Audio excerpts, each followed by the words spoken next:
Bom dia, Deus. Eis daqui, São Moreirão, mais uma vez, alimentando a todos com o pão da vida. Vamos orar.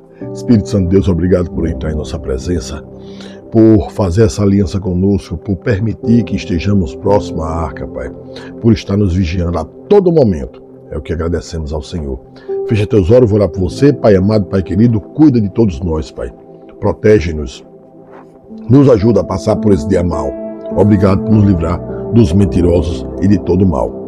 Vamos continuar Amós, capítulo 7.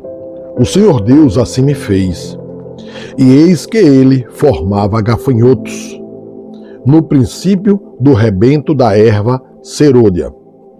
E eis que era a erva serôdia, depois de findas as ceifas do rei. E aconteceu que, tendo eles comido completamente a erva da terra, eu disse: Senhor Deus, perdoa, rogo-te. Quem levantará a Jacó? Pois ele é pequeno. Então o Senhor se arrependeu disso. Não acontecerá, disse o Senhor.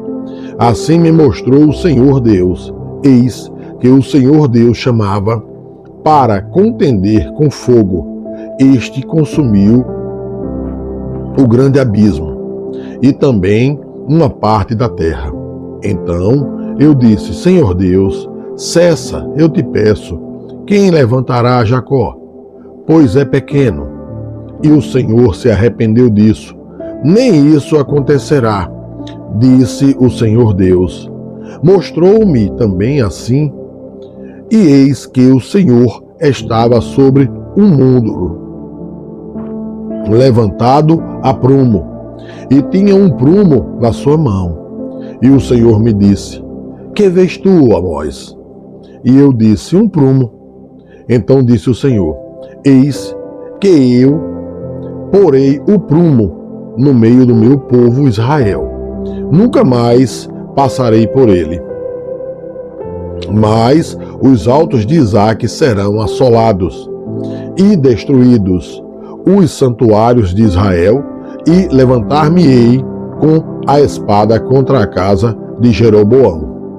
Então Amazias, o sacerdote de Betel, mandou dizer a Jeroboão, rei de Israel: Amós tem conspirado contra ti, no meio da casa de Israel.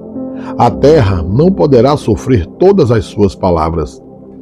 Porque, assim diz Amós, Jeroboão morrerá à espada, e Israel certamente será levado para fora da sua terra em cativeiro. Depois Amazias disse a Amós: Vai-te, ó vidente, e foge para a terra de Judá, e ali come o pão, e ali profetiza.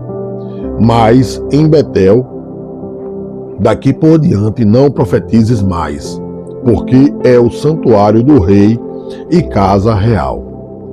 E respondeu Amós, dizendo a Amazias: Eu não sou profeta, nem filho de profeta, mas boiadeiro e cultivador de sicômoros. Mas o Senhor me tirou de seguir o rebanho, e o Senhor me disse: Vai e profetiza ao meu povo Israel. Agora, pois, ouve a palavra do Senhor. Tu dizes: Não profetizes contra Israel, nem fales contra a casa de Isaque. Portanto, assim diz o Senhor: Tua mulher se prostituirá na cidade, e teus filhos e tuas filhas cairão à espada, e a tua terra será repartida a cordel, e tu morrerás na terra imunda, e Israel certamente será levado cativo para fora da sua terra. Veja que Deus aqui, ele está mostrando tudo que vai fazer. E hoje, em 2026, as pessoas estão assim, mas sempre querendo mal. Não aceita nada de profecia de Deus, de bem, nada do que a Bíblia fala. Ele quer usar a Bíblia para os seus erros. Voltem para Cristo. Capítulo 8. O Senhor Deus assim me fez ver. E eis aqui um cesto dos frutos de verão. E disse: Que vês, Amós? E eu disse: Um cesto de frutos de verão. Então o Senhor me disse: Chegou o fim sobre o meu povo Israel. Nunca mais passarei por ele. Mas os cânticos do templo naquele dia serão gemidos. diz o Senhor Deus.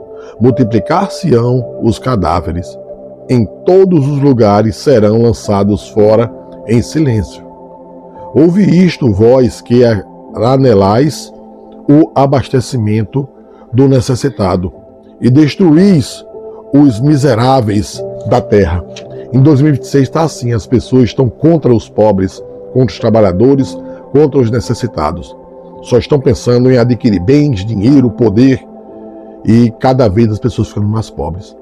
E quando se cuida dos pobres, são perseguidos pelo nome de Deus, porque Deus mandou cuidar dos pobres.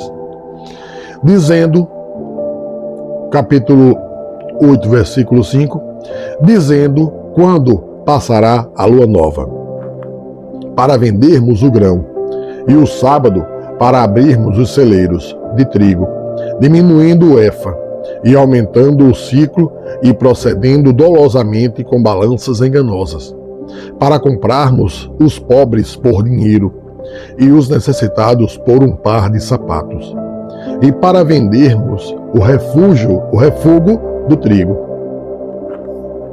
Jurou o Senhor pela glória de Jacó: eu não me esquecerei de todas as suas obras para sempre. Por causa disto, não estremecerá a terra, e não chorará todo aquele que nela habita. Certamente levantar-se-á toda ela como o grande rio, e será agitada, e baixará como o rio Egito. E sucederá que, naquele dia, diz o Senhor Deus, farei que o sol se ponha ao meio-dia, e a terra se entenebreça no dia claro. E tornarei as vossas festas em luto, e todos os vossos cânticos em lamentações. E porei pano de saco sobre todos os lombos, e calva sobre toda a cabeça, e farei que isso seja como um luto por um filho único, e o seu fim como dia de amarguras. Eis que vem dias, diz o Senhor Deus, em que enviarei fome sobre a terra, não fome de pão, nem sede de água, mas de ouvir a palavra do Senhor. E irão errantes de um mar até o outro lado, até o outro mar, e do norte até ao oriente. Correrão por toda a parte, buscando a palavra do Senhor, mas não a acharão. Naquele dia, as virgens formosas e os jovens desmaiarão de sede. Os que juram pela culpa de Samaria, dizendo: vive o teu Deus, ó Dan, e vive o caminho de Berseba. Esses mesmos cairão e não se levantarão jamais. Veja aqui que Deus está dizendo que não se encontrará mais a palavra.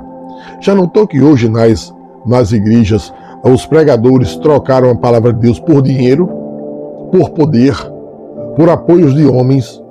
Estão dizendo que sem apoio de homens, de autoridades, as igrejas vão fechar. Nunca, desde o início do mundo, desde a criação, se fecharam igrejas sem permissão de Deus. Nunca Deus precisou de ajuda de autoridades ou de dinheiros grandes que não fosse dos pobres, das pessoas de Israel, do povo que o segue. Então Deus nunca vai precisar de autoridade alguma, de dinheiro algum. Tanto que nos templos, quando se ajudava a construir o templo, que completava, parava-se de ajudar em ouro, prata, no que fosse para a construção do templo. A única coisa que não parou foram os mantimentos, para aqueles que cuidavam do templo, pregavam, e o trabalho deles era aquele. Então, os mantimentos eram o salário dele. Voltemos para Cristo, sabendo que Cristo não precisa de nada. E nunca ninguém vai conseguir fechar a igreja se o nosso Deus não permitir. Deus está vendo tudo e vai julgar cada um de nós com a mesma medida. Deus abençoe a todos, um excelente dia, leiam a palavra todo dia.